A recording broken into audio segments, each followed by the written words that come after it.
Maganda at mapagpalang araw po sa ating lahat. Ito po ang inyong empleyado sa Senado, kapatid at kamanggagawa sa ubasan ng ating Panginoong Diyos, Senator Joel Villanueva.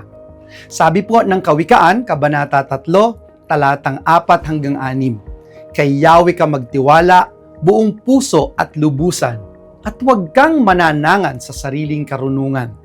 Sa lahat ng iyong gawain, siya nga'y alalahanin, upang ika'y patnubayan sa iyong mga tatahakin.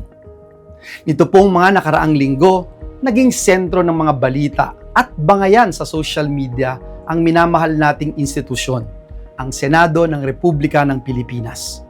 Nag-ugat po ang mga kaguluhan sa magkasunod na pagpapalit ng liderato ng Senado noong May 11 at June 3. Sa kaliwat ka ng issue tungkol sa Senado at sa mga problema ng bansa, tinatanong po ng ating mga kababayan, saan ba tayo kakampi? May mga nagpapakalat po ng mga kung ano-anong social media post at haka-haka tungkol po sa atin. At tila po ba, pilit tayong inilalagay sa gitna ng mga nag-uumpugang bato. Ano man po ang estado ng politika sa bansa, malinaw na malinaw po sa atin ang ating kausa.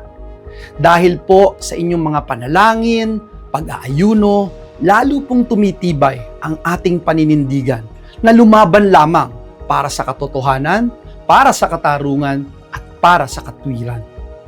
Bilang aking pamilya sa JIL at kaisa niyo po sa pananampalataya, nais ko pong magbukas ng aking puso sa inyo.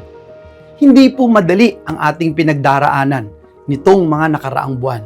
Saksi po kayo sa mga galaw ng kaaway laban sa atin. Tunay po na may mga sandaling kailangan mong pumili kung ano ang tama, kahit hindi po ito ang pinakamadali. Para po sa akin, malinaw na malinaw ang sagot. Higit po sa politika, ang pananagutan ko po ay tanging sa Diyos at taong bayan. Dumaraan po tayo ngayon ang ating bansa sa sunod-sunod at patong-patong ng mga problema at pagsubok.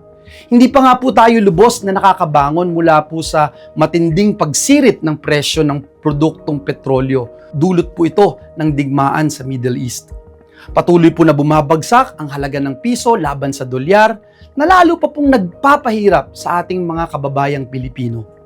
Patuloy po na tumataas ang presyo ng mga pangunahing bilihin na direkta pong nagpapasakit sa bulsa ng ating mga kababayan. Mataas pa rin ang antas ng kawalan ng trabaho at marami pa rin pong hirap na hirap makahanap ng matatag na kabuhayan. Nananatili po ang banta ng isang Super El Nino na maaari daw pong magpalala ng kalagayan ng ating bansa. At ngayon nga po, isa na namang matinding dagok ang tumama sa ating bayan matapos yanigin ng 7.8 magnitude na lindol ang maraming bahagi ng Mindanao na nagdulot po ng pangamba at panganib sa libu-libong pamilyang Pilipino.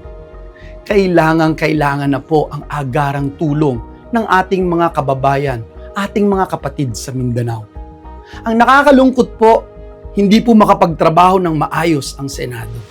Hindi lang po dahil sa issue ng liderato, kundi dahil sa mga lockdown at patuloy na banta sa seguridad di umano ng ating institusyon. Naiipit po ang mga kawani ng Senado na nais lamang pong makapagtrabaho. The Senate staff should not be caught in the middle of this political fight. Hindi po pwedeng puro away na lang. Bilang mga lingkod bayan, prioridad po natin.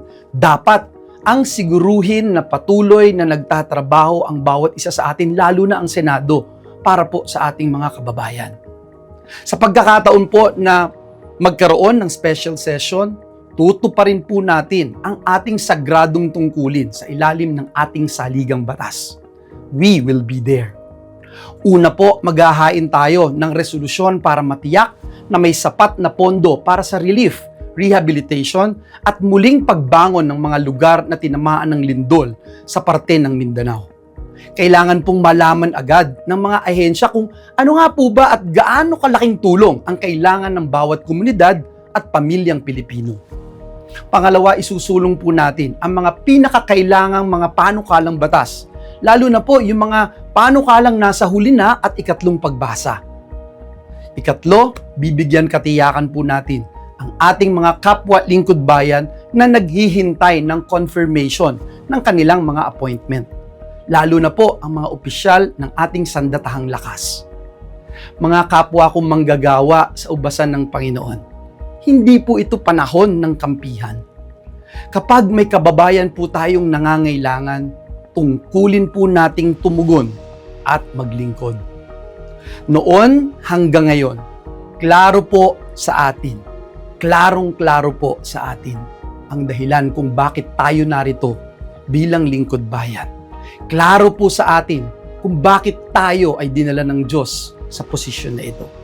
Tungkulin po nating protektahan ang ating institusyon at unahin ang kapakanan ng ating mga kababayan. Higit po sa lahat, patuloy po tayong maninindigan para sa Diyos at para sa bayan. Maraming salamat po at pagpalain tayong lahat ng ating Panginoong Diyos.